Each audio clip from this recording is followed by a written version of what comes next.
We are here today with Frank Edwards, who is a candidate for the mayor of Springfield in the April 2nd election. We appreciate you being here and invite you to start with an opening statement about who you are and why you're running. Thank you. I've been in Springfield most of my life. I grew up here. The only time I left Springfield was for college. I went to Eastern Illinois University, and then I was in the military. So I came back, grew up here. I consider this my hometown, and I'm running for mayor because I think our city's headed in the wrong direction. We're losing jobs. We're losing people. Taxes keep rising. Crime's high. Property values are going down. And the current administration has no vision or policy to address this situation.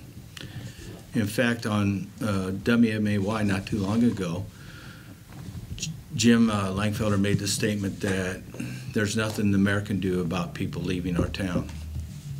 And I completely disagree with that. I think there are things the mayor can do, and that's why I decided to run. Okay. You elaborate a bit more on that. You have chosen to challenge Mayor Langfelder. Why? Tell us a bit more about the differences you see between yourself and him. Well, I see. I'm no stranger to the office. I was there after the tragic death of Tim Davlin, and I understand what it takes for the leadership to make things happen. We took a deficit budget. We turned it around. We started positive cash flow. A lot of the things that we challenged then are some of the same things we're being faced with today. So the difference between myself and Jim Langfelder, I had 6 months and accomplished a lot. And I look at Jim Langfelder's had 4 years and accomplished a little. Can you talk in some specifics about the steps you took on the budget? Sure. In those 6 months? Let me give you one instance, because I could sit here the next 2 hours to tell you how we did it, but I'll just give you one instance. We were in a conference room much like this, and we were sitting with the staff, and the staff wasn't appointed by me. It was appointed by somebody else. And people all the time say that Democrats and Republicans can't work together. I don't find that to be true.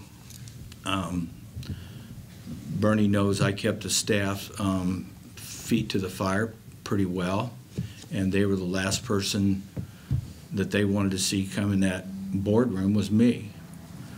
But after the first couple meetings, we gelled. And I think it was our first or second meeting, I said to Larry Sellinger, who was the HR director at that time, after some discussion outside the office, I said, Larry, how many openings do we have in City Hall today? He said, I think we have 74, 75. I can't remember the exact number, but it was in that range. And I said, not today. We don't have those anymore. We took them right off the books. Now, that sounds elementary, but those jobs were budgeted for. You had to pay workers' comp on those positions because we never knew when they were going to be filled. We were paying health care on, the departments were paying health care on those positions because they never knew when somebody was going to be there. So they had to budget that amount of money and put it in the health pool so when that person got hired.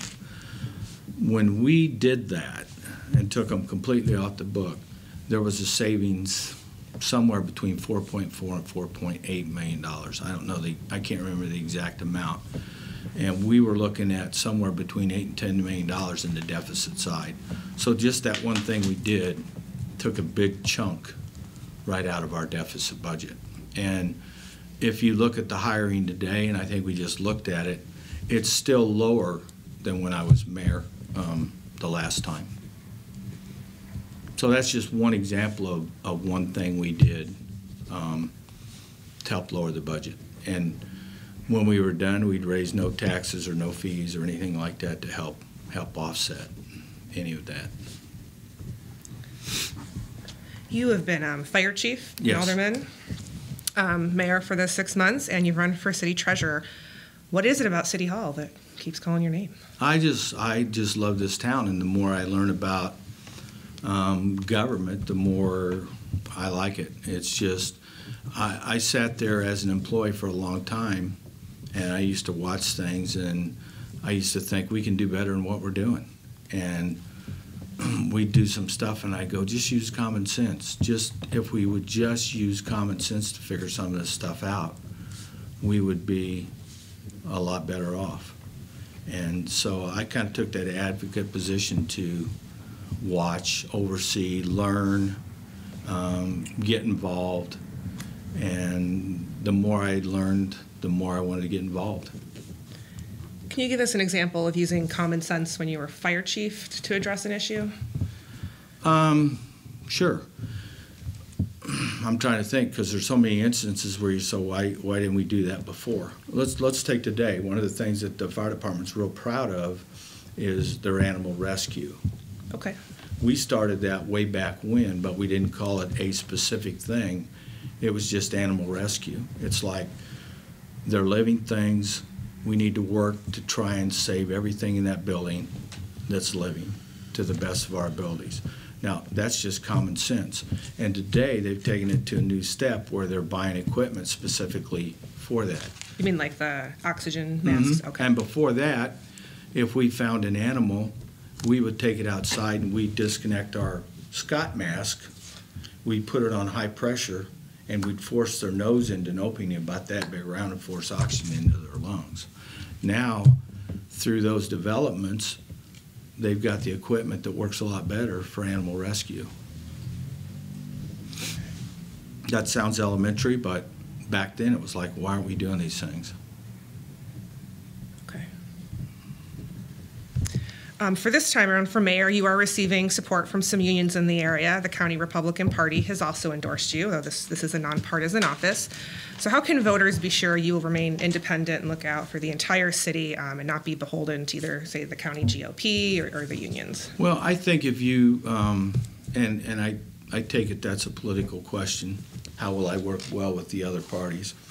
Well, I already proved that the first time I was mayor.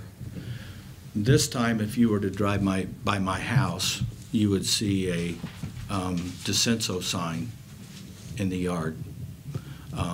If you were to drive by Descenso's yard, you'd see my sign in her yard. Okay. If you were to drive by Tony Del Giorno's house, you'd see my sign in his yard.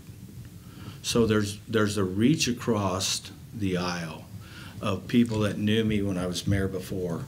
They liked what I did. They liked me working with both sides, and they want to see that again. So I have a history of doing that. On union issues, where do you stand on using union contractors, paying prevailing wage, and rules and pay? We have. What's your approach there? Well, I think the approach is the federal government has PLAs, the state has PLAs, Legoland Community College has PLAs. It just gives us a better pool of workers that we know have proper training and are going to follow the law. And that's been kind of an issue right here. I can name one instance out on Stevenson Drive where the law wasn't followed. I think labor's in court right now with the city over an issue. We need to avoid that. So if we're following the law and we're doing what we're supposed to be doing with prevailing wage and PLLs, and we follow the guidelines set forth, that's the way we do business. What do you think about the residency rule for city employees? Well, I wasn't a real, if you go back 10 years ago, you would have counted me in that pool of residency. Let's keep everybody in Springfield. I changed my position for one reason. When we change the rules and 40%, I think that's the number I've read from you guys, when we changed the 40% rule, or changed the rule to allow employees to move outside the city, we had 40% of the employees move outside the city. So now you have some people outside the city and some people inside the city. I don't think that's a good situation for our employees. I think once we let the horse out of the barn, that the rules were set, and you can't change them every time we get a different administration. You can't play the employees as yo-yos. I think when they figured out that they would allow employees to live outside, there was a reason for that. I don't know what that reason was, but they opened that door, and now we have employees living outside the city, and we have employees that are going to be forced to live inside the city. I just don't think that's a good situation. It ought to be fair for everybody, and the rules ought to be consistent. So are you for it or against it? I'm not for the residency. I think now that we've changed the rules, and with me saying that, I think we ought to look for the best candidates we can get when we go to fill positions. That ought to be paramount for us. You recently released what you called a contract with the people of Springfield. Mm-hmm. You laid out multiple promises, if you're elected mayor, that you would keep. So if you want to walk us through that contract and how you... You know what? I don't have that contract in front of me. You do. That's I perfect. do. There you are, sir. Cool. One of the things I started to look at was, when we started to lay this out, was what are people looking for? And I think if you look at the very first thing, there's a feeling throughout the community that one part of the community gets treated differently than other parts of the community. In fact, I think there was an article that talked about segregation, that we have a line that runs right down the middle of the tracks here, and people on the east side of that track are treated different than those on the left side of the track. You're referring to the governing magazine piece? Mhm. Okay. Yep. So I think if you get all entities of the community involved in your government and work as a team to solve the problems and bring those teams together, and I like the team concept, and that comes from me being mayor before. We operated as a team, although I'm the leader of the team, and I take responsibility, and it's my fault if things don't go right.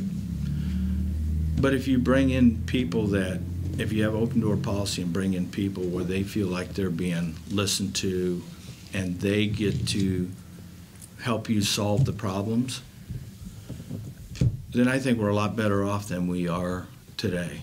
So that's kind of number one. Treat everybody the same, have an open door policy. Stabilize city finances and pay down our pension obligations. That's a huge gorilla in the room. I mean, it's just overtaking everything. And I have had a meeting with Mike Houston, and I asked him his thoughts on the pension liabilities. And he was gracious enough to sit down with me and give me some thoughts. And I asked him, I said, Mike, would you be interested in, and I'm going to give you an example, and then I'll explain what I'm talking about. Many years ago, we had runaway health care cost, much the same that we're talking about pension cost. And we put together a committee, and I say we, labor management, put together a team to address the health care issue, stabilize those costs. Through that, we've done that, and our health care costs have been pretty even. We made the employees part of the solution instead of just looking at them as part of the problem. So I said to Mike, Mike, with your ideas and the things you've talked about, would you be interested in chairing a committee if I can get the committee set up with firefighters and police and you, and see if we can come up with some working ideas and maybe some solutions to how we can better handle the pension problems. So he agreed to do that. So that's how we're going to address the pension problem. It's not going to be solved overnight, but we can't kick the can down the road anymore, because I think in this last budget hearing they said that it's eaten up almost the entire property tax and it's beginning to erode into the corporate Yeah. fund. So no more kicking the can down the road. We have to do that. Before you move on to your next one, I want to Sure. ask you, there's a proposal in the legislature that would combine all of the downstate pension funds for police and fire. Is that something you'd be in support Well, of? I think that's an idea out there on the table, and I think we'd be silly to close our minds to it, because we need to look at all of this. And I think when you talk about doing that, and this is kind of what Mike talked a little bit about with me, you save a huge amount of management fees when you start doing that, and the pool's bigger for investment wise, so your interest return back's better. But most of it is management fees, and that's where you have to get people to work together, because some funds, although ours isn't in the best shape, some funds are worse than ours. So do we want to pool with somebody that's worse off than we are? And I'll use Harvey as an example. Do we want our pool to go on with Harvey? That might be a disaster for us. That's the So- town where the state has taken a, Yes. diminishing their income. Exactly. Okay. So if we have somebody like Mike Houston, that banking experience, knowledgeable, sitting in the seat as the mayor, understands finance, understands municipal pensions, if we can get somebody like that, like Mike, to sit and chair a committee with employees, we have a good chance of coming up with some solutions. Okay. What did you think of the recent fire contract with the deal to take one of the raises as a bonus, 1 year raise as a bonus, rather than putting it to base salary? You know, I applaud them. I think it's great. If we can come up with a bonus package like that keeps them in their salary range with their comparables, but yet doesn't become pensionable, I think that was kudos to the administration for doing that. Thank you for taking a detour from your list. I appreciate it. On the budgets, I'd go back to my past experience. I see no reason to pass budgets. And let me back up a little bit here. When we decreased the head count at the city, it was phenomenal to me that we were still hiring people. Because at that time, we were furloughing employees. We were asking them to work a day without pay. But yet in HR, we were still hiring people. I thought that just runs against the grain of common sense. So we're talking about budgets today that we've had to raise taxes. And if you were to go over to HR today, there would be job openings that they're filling. Now, some of those may be critical to the operation, I understand that. But when you're telling us that finances are in shaky ground, that's the time that I think you need to take a serious look at hiring more employees, because you just can't afford them. So I don't see any reason to approve a budget where it's a deficit. You need to work through that, and we've proved we can do that. When you look at the city now, do you see areas that you think could be cut or spending could be scaled back? Well, I think if you look at our flow chart, a good way to look at that is a circle with a bunch of bubbles in it that overlap. Mm-hmm. When we went from commission form of government to automatic form of government, and I'm not criticizing automatic form of government, you had individual elected officials that were caring for each department.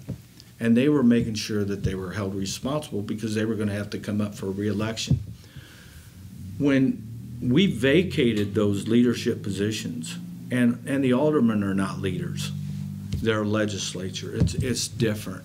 The mayor's the leader of the city. He's the director of operations. When we did that, the void was filled with leadership with bureaucrats. And they protect their positions pretty fiercely. But you can look at some of the departments, and I'll give you one that I would absolutely put somewhere different than what it is. And it's building and zoning. Building and zoning is under Public Works. That's not Public Works. That's people coming in trying to get building permits to build buildings, to remodel buildings. That's not public projects. Those are private individuals coming in. And I can get on this a little bit if you want me to right now, talk about this department. Sure. Okay. Are you guys familiar with the Development Consortium report that was written in 2017? Bernie, are you familiar with that report? Are you referring to the one commissioned by the county? Yes. Yes. Okay. In there, it said the gold standard for pre-permitting is about 3 weeks. And pre-permitting means we have a project and we're going to send it in. There should be some communications back to that developer saying, okay, this is where we're at. This is the questions we have. There's a problem here. Let's get it solved. Let's work through that. Now, I'm talking small projects here, nothing big. The gold standard's 3 weeks. We're at 6 to 8 weeks. Totally unacceptable. Because if you're trying to get a project done and you're maybe fighting the weather or you have construction loans out, you're wanting something to get done. So there's a couple things that I think we can do. One is we can go to what's called, and I call it this, there's a technical name for it and I can't remember, so I just call it this, but you'll see what I'm talking about. Cookie cutter construction. Let's say we have a McDonald's franchise, this group here, and we're deciding where we want to build. So we decide it's going to be Springfield, Illinois.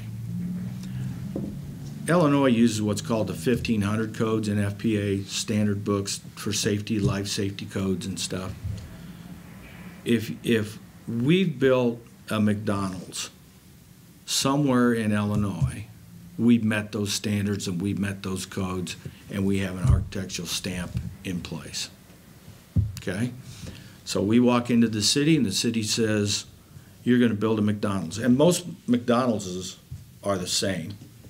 I've been in Japan, and it's just like the one on South 6th Street. I walked into the mall in Ashikaga, and it looked like the mall out here at White Oaks and had a McDonald's in it. The only thing different, when I looked at the menu, it was like, I have no idea what this is, and the counter employee flipped it over, and there's the Big Macs and the Quarter Pounders and the French fries. So we said, let's order some French fries. So we ordered a couple French fries. I think there were 5 or 6 of us in the group, and a Diet Coke. And by the way, Bun Coffee Maker from Springfield, Illinois was sitting right there on the counter. I couldn't have been more proud to see that. Something that was from my hometown in Japan. I thought that was pretty cool. So we sat down, ate some of the French fries. They tasted just like that. So let me get back to where we were at. We say, yeah, we built 2 of them. Pick a city. We built one in Jacksonville and we built another one in Pana. Okay. Give us your site plan so that we can make sure you meet the setbacks. You go find some place to go get a cup of coffee or go get a soda downtown. Come back in about an hour. We'll have looked at your plan to make sure your setbacks are right, make sure your architectural is right, and make sure your zoning's right. If that's right, and everything's right, and you've built in Illinois before under the same codes, we should be saying, here's your permit, let's go. Or at least being able to say, it looks like your paperwork's in order, let us have a little more time, and we'll get back to you within 14 days. There ought to be somebody being held accountable for not getting this stuff done. Now, if you can imagine a major contractor coming in and wanting to build something in Springfield, Illinois, where it might be 8, 9, 10 months feedback, and this isn't something I'm telling you new. This is something that came out of this report. So if you read it, you saw the feedback from developers in Springfield. I have a friend of mine that's a developer, and this is what he told me. He said, I don't do development in Springfield anymore because it's too frustrating. So then he went on to tell me about a 50,000-foot manufacturing facility he was putting together in Mississippi, and I wish I could remember the name of the town. But he called down to the mayor's office, and the mayor's office said, let us put some dates together, and you see if one of these dates works for you, and we'll call you back. So they called him back, and they picked a date. He went down there with his team. They walked in the mayor's office, much like the conference room like this, and around that table were building and zoning, utilities, power company, all the people that were going to have their hands on that project. And the mayor said, I want this project to succeed, and I want you to figure out how we make this project work. We don't want to stand there and tell them no. And when he got done telling me that, he said, and I can't even get a phone call back from the mayor's office here in Springfield. Now that's wrong. So I would take building and planning and zoning, and you hate to move it somewhere, but I put it directly, and the mayor's everything's under the mayor, I get that. But I would take that department out from underneath Public Works, stick it somewhere where the mayor has direct access to be able to walk in that office and go, we got any problems going on here? Is there anything going on that I need to see? Just put them on the same floor as the mayor, something. And I don't want to make it political, but when you do something like that, that's what it sounds like is going to happen. When we gave this presentation last week, we gave it to some business leaders in our community. We actually had business community leaders say to me, I don't want to come because I'm working on some projects and I don't want any retaliation from the mayor and the city. Now, that's the definition of a banana republic, guys. When we can't be isolated from retaliation on somebody doing a project just because they have a different view than we have. That's entirely wrong. The whole 6 months I was there, I pushed projects, came up with ideas. Not once did I stand there and say, this guy works with Democrats, therefore I'm going to make it tough for him. We have that attitude out in our community, and we need to change it. If we're gonna do economic development in our community, that we can't have that attitude. It has to be completely different, and it has to change at the top. It can't change down from the bottom up. It has to change from the top up. That if people have different views than we have, that's okay. That's not a problem. So I don't want to get too far in the weeds on this. Are you suggesting that Springfield has different standards than the state standards? That the fellow built the two McDonald's in Pana and Jacksonville, it comes to Springfield, we have different standards? No, we all have the same standards, and that's the problem. They get lost with us giving them the okay and saying, yeah, let's go. Let's do this. So what is the problem? It's personnel that don't understand it, don't follow through? What? I think there's a myriad of problems.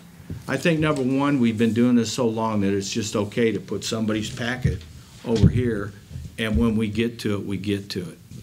Instead of, okay, he turned in this packet, I'm already working on this packet, he should be the next one up, and you work your way through it. The other problem we have is we have developers in that report that will say, they'll have an inspector show up, and the inspector will say, I want it done this way. They'll have a different inspector show up 3 or 4 weeks later and say, no, that's not right, it has to be done this way. That's in the report. That's not me saying it. That's in the report. That's wrong. We need to be consistent. And one of the things you do here, you take that inspector and you say, that's your project. It's not going to be handed off to somebody else. It's your project. You're going to sign off on it, and we're going to watch the time frame for that project to get done. Then there's accountability. We have no accountability because they keep passing projects back and forth amongst each other. So if something goes wrong, the first thing that happens is, well, I don't think I was on that project that day. we have to hold these people accountable. And I say these people, they're city employees. And there's a lot of talent in there. But there's a lot of CYA going on in there that shouldn't be going on. That they should be held accountable just like me and you are held accountable. And my employees at my company are held accountable. You can't have employees that are not held accountable. So that's what I see as the crux of the problem there. That report arguably led to the founding of the Land of Lincoln Economic Development And I'm all Corporation. for that. I was going to ask, I know they're still getting off the ground, but how do you think they're doing? I think there's two parts to that report. For those that haven't read it, there were two major questions asked in that report that I think is important for everybody to know. The first question was, if you have been talking about economic development for so long, and we have been, why hasn't something been done? I think that's a great question. Number two is, the second question is, if we do economic development, who takes the lead? Because there was a question out there when they talked about the interviewees, and they didn't just interview one or two people. I think the number I saw was 130 people they interviewed. Yes. So it was a pretty extensive interview of a cross-section of business owners and people in our community. They got answers of it was ISPI, it was DSI, no, it was the Chamber of the Commerce, no, it was the city, no, it was the county. It was so confusing that when a business would call in to say, we're thinking about moving to your community, by the time they figured out who was who, it was like, these people don't even know who's in charge. I mean, that's the frustration. So the question was answered by, let's have Lincoln Land Economic Development Corporation. And it took buy-in for people to say, yep, that's what we need to do. We all need, and you remember the silos? Everybody had the silos, and the question, the one interviewer said, they don't play well together. Well, economic development is supposed to help that by having one person answer the question, do the sales pitch, and if you remember, it says more than just a slick brochure. Yeah. It's professional people that push this forward, that understand our community, are able to sell it, push the facts out there, and sell our community on a professional basis. So the city, it's a conglomerate of the city, the county, and private industry. So everybody agreed what they were going to do. The city was, I think, $500,000. The county was $500,000. City's $250,000. Well, the mayor changed it to $250,000. Yeah. It was originally was $500,000. Yeah, but that's what it wound up being, was the $250,000. Right, and the reason he did that was because we still have an economic development part of the city, and that's exactly what the report said don't do. Have one place that you can call and say, this is who's selling our city, so the answers are consistent, the sales pitch is the same, they can get the tentacles out to help this person develop, and now we've confused a little bit by keeping the city economic development department. So you would get rid of that? If you were elected, would you get rid of that department? Here's what needs to happen in the city. Yeah, I think what I would do is concentrate more on community development, roll our economic into more community development. So we're doing grant writing and stuff like that that helps our community with sidewalks, infrastructure, things like that. Put our energy into the city. Now, that's the first part. Remember I said there were two parts? The second part is we, the city, have to do our part and give Lincoln Land Economic Development Corporation something to sell. Because if we were to draw a big circle on a map, let's say we're a company, manufacturing company, we want to come to Springfield, Illinois. We think we want to come to Springfield, Illinois. In fact, we're looking at Springfield, Champaign, Bloomington, Peoria. but we want to be there because we make widgets, and you guys have great highways. You're in the heartland of the United States. We can go out anywhere. Product can be shipped into us for manufacturing. You have great airports so that people can come in and visit us, and we can talk about our product. So we'd like to be right here. Okay. So economic development is working to sell our city against these other two cities. We have to do our part. And if I were to tell you right now, if we had computers in front of us, and this is our company, I'd say, who went and got the data on these four cities? Somebody would raise their hand and say, okay, we have a subscription to Neighborhood Scout. And I'll challenge you to do this. Go out on when you guys get done here, go to your computer and type in crime rate in Springfield, Illinois. Just type in that. And in those subtitles, after it comes up on Google, you'll see a thing there called Neighborhood Scout. Just click on it.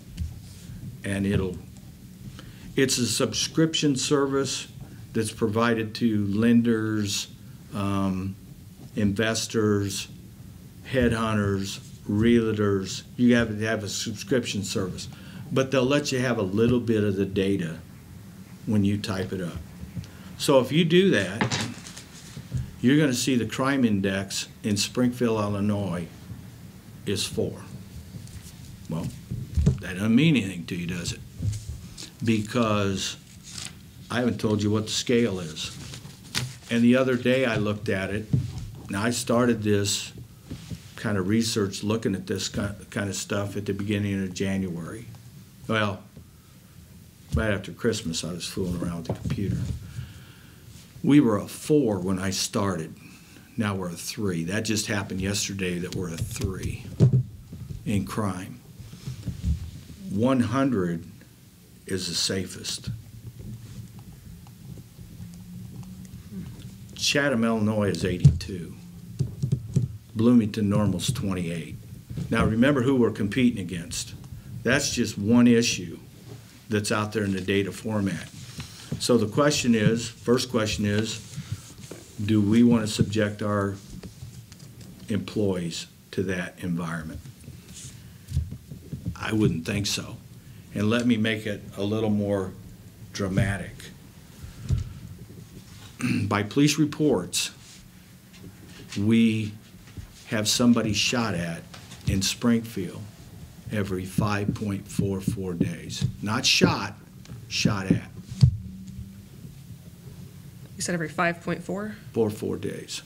Okay, and the way I did that was the statistic is last year we had 63 attempts where somebody shot at somebody, and you take that out of 365 days and you're coming up with a number. Now, you're going to have sometimes where there might be 3 people and that's a statistic, Yeah. but So from your perspective, why is that happening? And as mayor, what would you do differently in terms of managing the police? well, let me give you one more. Okay. All right? And this one might pop up on Neighborhood Scout. This one might be where this statistic comes from.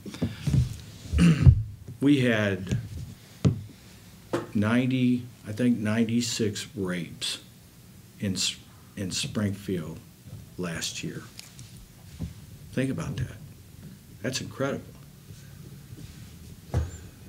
So,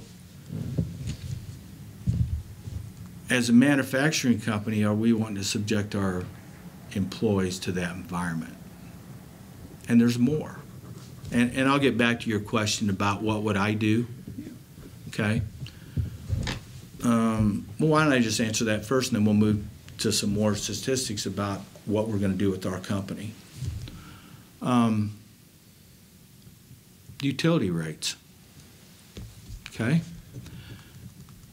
The national average for utility rates is like 0.67 or 0.68 megawatt cost.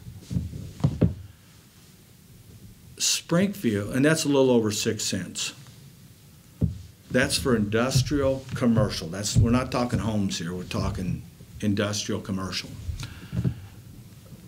That's the national average. Springfield is a little over 12 cents. We're like 12.2 cents. And we were sitting in one of these meetings when I was giving the presentation, and I could see some of the business leaders kind of light up a little bit, and they're like, yeah. One guy told me, he said, I have 1 million square feet under roof. Because I was being kind of cocky. I said, I have about 15 to 17,000 square feet, and, I'm paying about $2,000 a month.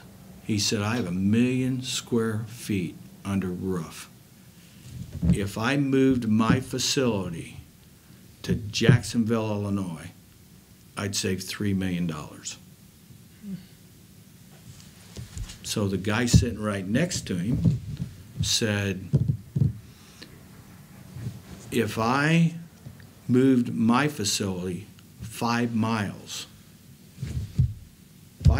just on the other side of the property line of Springfield, I'd save $220,000. And the way he did it, in fact, he had the spreadsheet there, and he gave me a copy of it. He went on CWLP's website, and they have a way that you can compare analysis. He did the analysis, and he handed it to me, and he said, here, I could save $220,000 for my stockholders, my investors, my banks. This is all margins that I play. So we're sitting here as a manufacturing company. We're deciding where to build. I've told you what the crime is. Now we're looking at the utility rate, and we're saying, you know what? We manufacture something. We have welders, we paint, we build widgets, we use a lot of electricity. Are you going to want to go there when we know that we spend a lot of time using electricity and they have one of the highest costs, if not in the state, in the United States? That wouldn't be fair to our stockholders and our investors to take that and do that. So let's talk about Bloomington, 60 miles up the road, because I think that's a fair comparison, because we tend to blame the state for all our woes. Well, it's the state's fault. They didn't come up with a budget, and they didn't do, and they didn't do. We've lost about 3,400 people by the U.S. Census Bureau. I went and looked on their website. We're in the 09 census tract. We have the same population that we had back in 09. We're losing people. And that makes sense because we're losing jobs. And if you were to go to their presentation, CWLP, you would see that in fiscal year 2012, they sold 1.73 megawatt of energy. That's millions, okay? Today, they're about 1.63, 1.64. They've lost that kind of sales revenue. The revenue's going down. So economic development for Springfield is paramount. That's why people are leaving. There's no jobs. And when they leave, the cost shifts to everybody else that's here because we have to pay for this stuff. And the way they've done it with CWLP is they've kept the residentials fairly, I mean, we're a little on the high side, but we're not off the charts or anything like that. But they've shifted the whole load to businesses that are here to keep residential low. So let me get back to the one question of crime, because I kind of got going here. Crime, what I would do is, and I went and got some friends of mine that are in law enforcement, and I said, give me an idea of what we could do and how we could solve our problem. What do you think? And they said, well, I'm going to draw this circle again on the map. Only this time it's just the city limits. And I'm going to put an X on that because we know, now I'm going to shift gears, we're the police department. Guys, what's our data show where the crime is coming from? And somebody's going to stand up and go, well, it's happening right here. Well, if we don't put a team together, I would get a lieutenant with a team, and I'd say, go into that area, research it, work with the homeowners in that area, let them know what we're doing, because if we don't go to our community in that area and we just start operating, we're not going to get any cooperation. So fill in the homeowners, go to the homeowners association. I don't care if we have to walk block by block. Let people know what we're doing. Let's figure out who it is, what it is, because if we don't figure that out, what happens is like cancer, it grows. And we're kind of in that mode right now. I think the latest homicide we had was in the 700 block of West Elliott about 3 weeks ago, and I think it was an 80-year-old woman. I mean, really? So that's what I would do, strategic policing with data, and when you do that, the onset of it is true community policing, because that team is going to be on the pavement, walking, knocking, meeting people, telling them why they're there, gaining trust, and trying to work through the problems so that these people don't feel like they're alone, that somebody's there with them to help them through that situation. How do you feel about body cameras for all police I like officers? body cameras. Okay. And most of the officers I know like body cameras. How would you work to pay for them? That's, I think, been the issue. Well, I think that's one of those things where you make it a priority. Okay. If you like it and it's working in your community. I heard a presentation the other day by Kenny Winslow, Chief Winslow, about the SHOT, whatever it is. It covers 3 square miles, okay? I asked my friends, I said, what do you think? And they go, well, it's a pretty high cost for a little return. It does help you, but if you just use the manpower you have and put them in those locations that you know things are happening, you don't need to pay that $250,000 upfront cost with a $195,000 annual fee that's going for licensing. That's going to help you do just what you asked me about. What do you think about body cameras? Well, I think body cameras are more important than something that's covering 3 square miles when we got crime that's growing. Now, there's 2 different opinions, and I understand that. But the guys I'm talking to that have a lot of experience say, yep, that'll work, but this will work faster, better. You're building trust in your community because your officers are there. The people know who they are. And if you talk to the people in Jerome, or you talk to the people in Grandview, they love their police officers because it's somebody they know. They see the same guys all the time. Well, when you put that kind of team into a specific area, those people begin to know those officers. They begin to trust them. They begin to work with them. Your return on dollar will be a lot greater. One of the issues we feel is big, we would agree with you, I think, in economic development. Another issue facing the city is homelessness. How would you address that? Let me do one thing before we do that, Okay. because somebody asked about CWLP, what would I do? It's got tremendous debt load on it. We need to get that debt load off of CWLP. It needs to stop being the bank for the city. I'm paying attention to their presentation. And you guys are all familiar with pilot, you know what that means, payment in lieu of taxes. And I'm not clear on when it started and when it didn't start, but the concept I kind of understood from the beginning that if we were taxing that as a private entity, they would be helping to pay for police, fire, paperwork that the city does, all the peripheral things that the city does. Okay. I could see that if it was a private company, so some of that makes sense to me.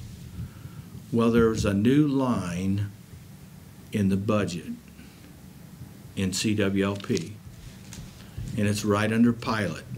and it's called shared services.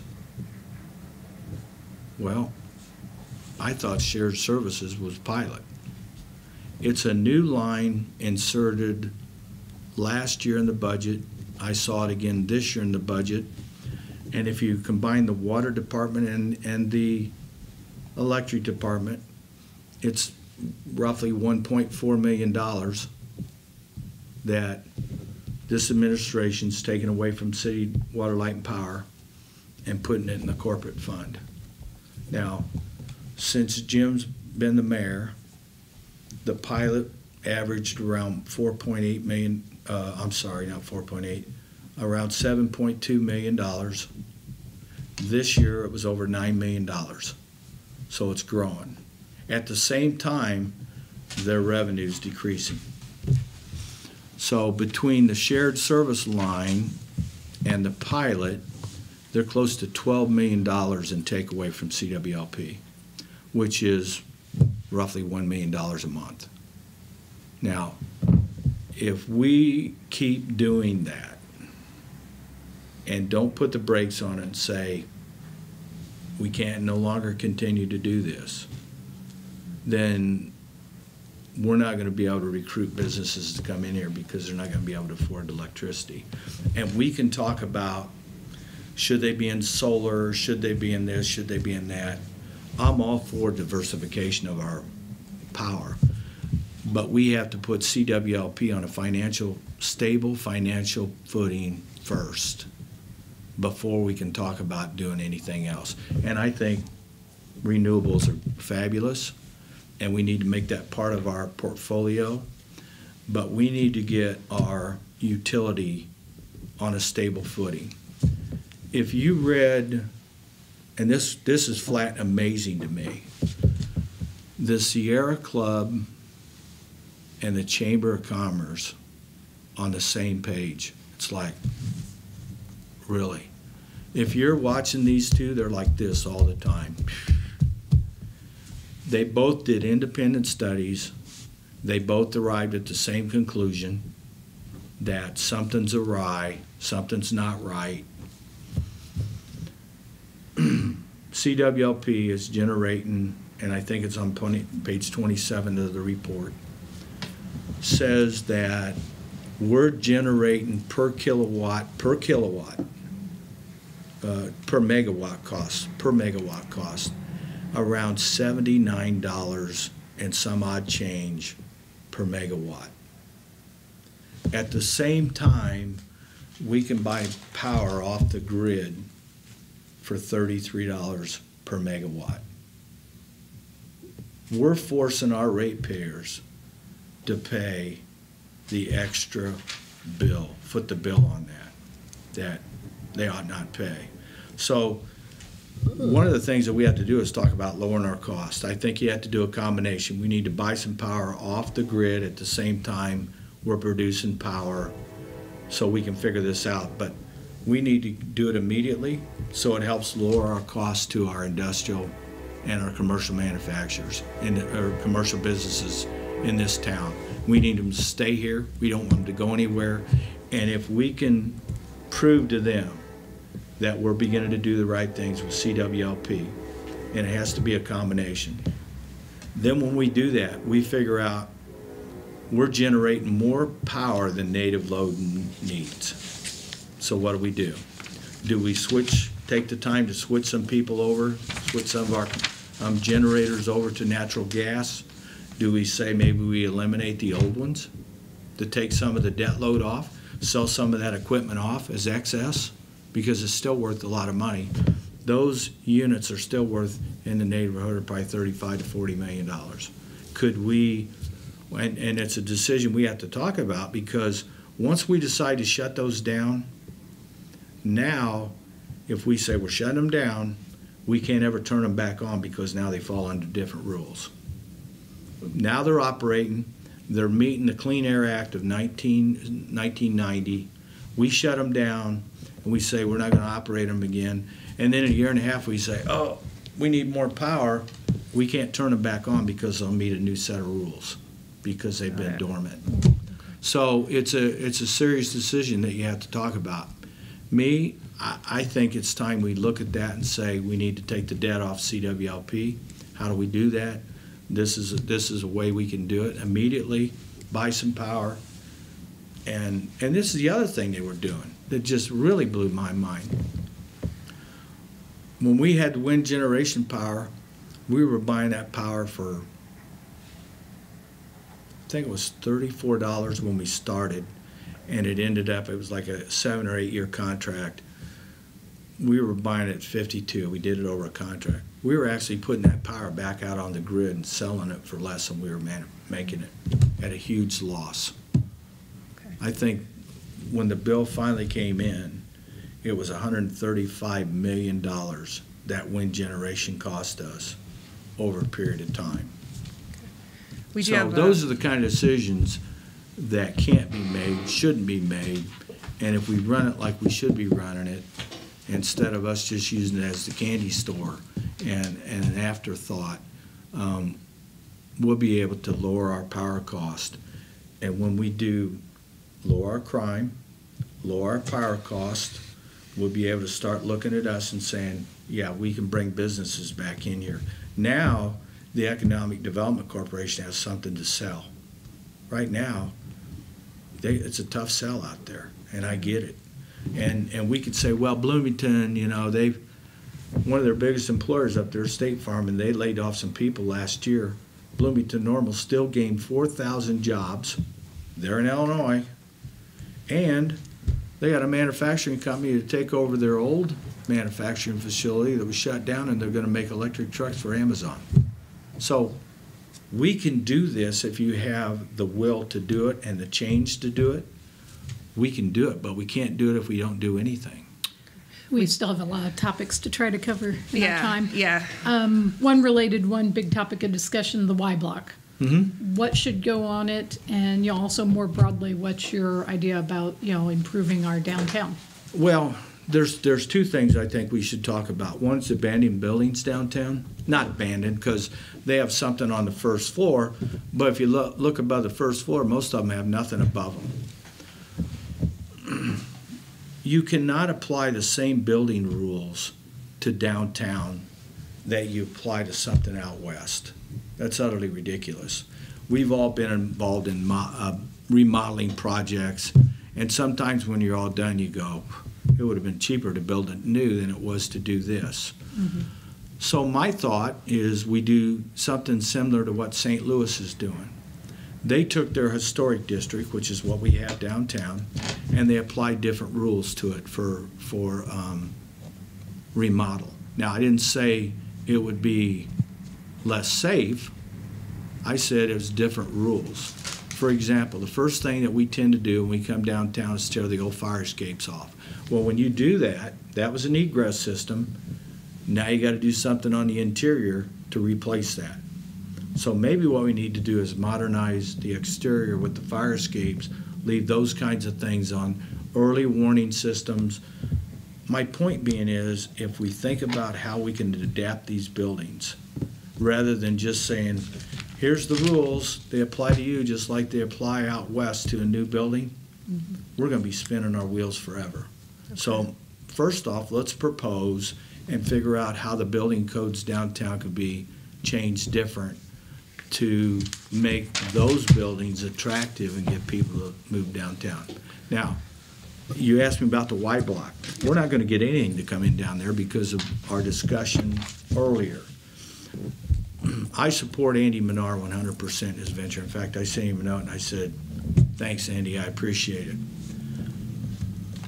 If I could have further discussion with Andy, here's what I'd say. Why don't we find private development to build that stuff and then lease it to the university? Figure out, if you're going to give a $50 million grant, could we do it through private industry, build a Y block with private dollars and a combination of public dollars to put seed money in, and then lease that to the university rather than give the money to the university and have them build it. And this is my reason for saying that. if the university builds it, there'll be no tax dollars generated on that Y block. If we're able to run it through a private corporation where they lease payment back to the university, we'll be able to generate some tax dollars that'll help the downtown grow. So if you want to do a partnership like that, I think that'd be great.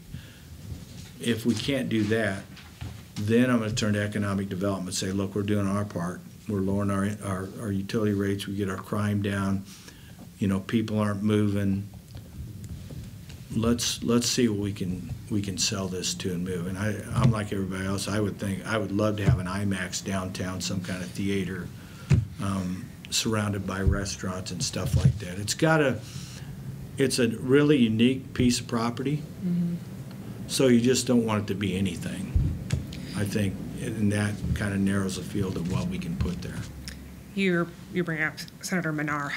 How would you, because we are the capital city, how would you, I guess, what type of relationships would you cultivate as mayor with both the governor and our local legislators?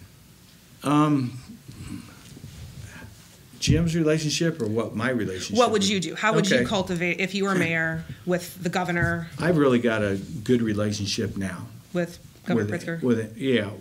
Well, not with Pritzker. I've Okay. never met him. Okay. But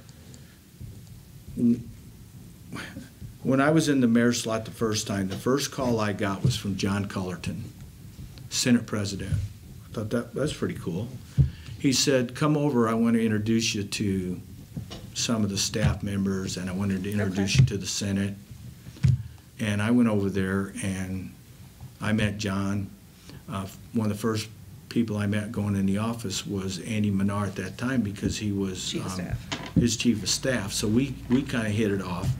They introduced me on the Senate floor to the people, and ever since then I've had a kind of a fondness for John Cullerton and Andy Menard, because they were the first ones to open up the door and say, hey, I voted for Andy Menard, as a matter of fact. I think he's a good guy. State owes him a lot of thanks for what he did with school funding. He deserves the credit for that, and it's helped Springfield, my hometown, in the process. How about the governor? How would you cultivate a relationship with him?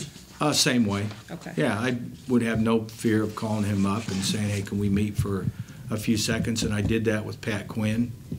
If you remember, we were losing the high school rodeo in town, and we picked up the contacts we had, met with, I think it was Quinn at that time, about the rodeo, and said, how can we all work together to make sure this stays? On a related note, losing that event, tourism. How well is the city doing at marketing itself, and what might you do differently? I had somebody in the office the other day that, and I'd never thought about hotel, motel rooms, about tourism, because we put that into the grand scheme of things as, and he kind of explained tourism to me.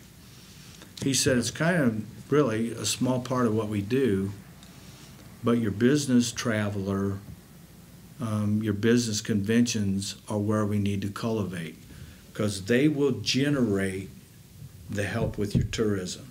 And I was kind of like, okay.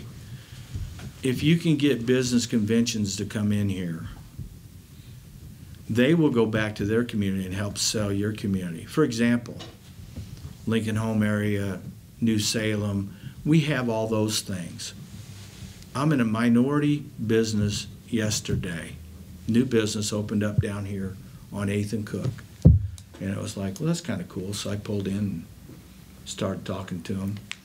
And the gal said, did you know that we have the first black orphanage is in Springfield, Illinois, and it was the first black orphanage in Illinois, if not, I've lived there all my life. I didn't know that. Well, that's another thing that we could add to the piece of the puzzle right over here on Capitol, I think. Mm-hmm. Those are the kind of things that when we do tourism and convention centers come, this guy gave me an idea.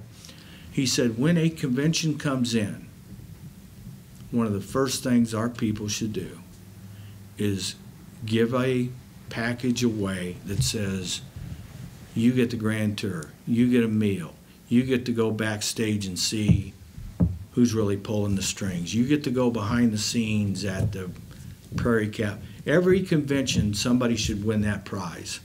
And he goes, it's something the conventions can talk about. And I know it sounds kind of elementary, but I'd never thought of it that way. I had never thought that through. And then he held up a book, and it was from Conventions Visitors Bureau, a little paperback book, or it was a glossy magazine. Actually, it was pretty cool. He said, you know where those go? I didn't even know they produced one. He said they go to rest areas in Illinois and I-55. It's kind of what the Illinois Tourism Commission says, you need to have one of these that we can put in the rest stops.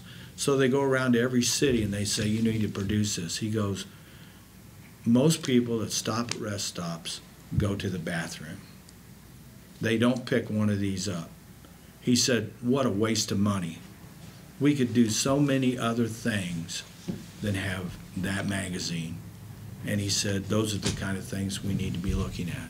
And you have to have somebody that understands it, lays out a plan, and we operate under the plan. Right now, I think we just talk about tourism and go, we got a lot of tourists coming. His reply to me was, you have to generate that tourism the year before they come. They don't just get up that day and go, let's go to Springfield, Illinois and see the sights. There's some planning involved in that. You know, we're going to have hotels, we're going to have this, we're going to have that. A lot of that stuff's like, and when we talk about it, my family, it's like, okay, we're going to go to Disney World. We don't just get up that day and go to Disney World. It's usually a year in advance. So when and usually they'll contact the city. He said, that's when you go all out and sell these people, hey, look, this is what we have to offer. And I think you have to have a plan. You have to have the action steps to see it, to set the plan forward, and then you have to have a test bed down there in the end to see how well your plan's working. And I don't see us doing that. In fact, when you guys published the article about the donut sign, my first reaction was, okay, what's the plan for that donut sign?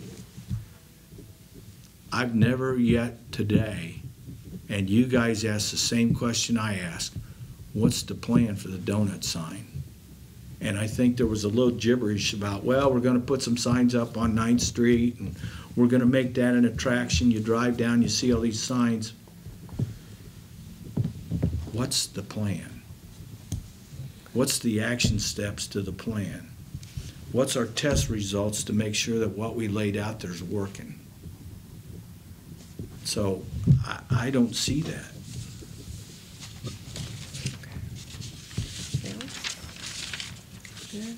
All right, we thank you for coming today, Frank, and meeting with us, and we invite you to give a closing statement as to why voters should choose you to prevail on Election Day. Well, our city faces many challenges. We can blame others, we can pretend they don't exist, or we can face these challenges head on with skilled leadership and determination to overcome them. I'm no stranger to the mayor's office. When I was in office before, I faced some of the same challenges and circumstances that we face today. With a steady hand, teamwork, I can set the course that will turn these events into success. We can build upon our fund balance, we can cover our operating cost, and we can be smarter. My vision today is to tackle and solve our problems so that businesses are attracted to this great city. Have our city be the vibrant, be the hub of new ideas, and all the while preserving our history. So someday they might say, this is a great place to do business, and they also have good government.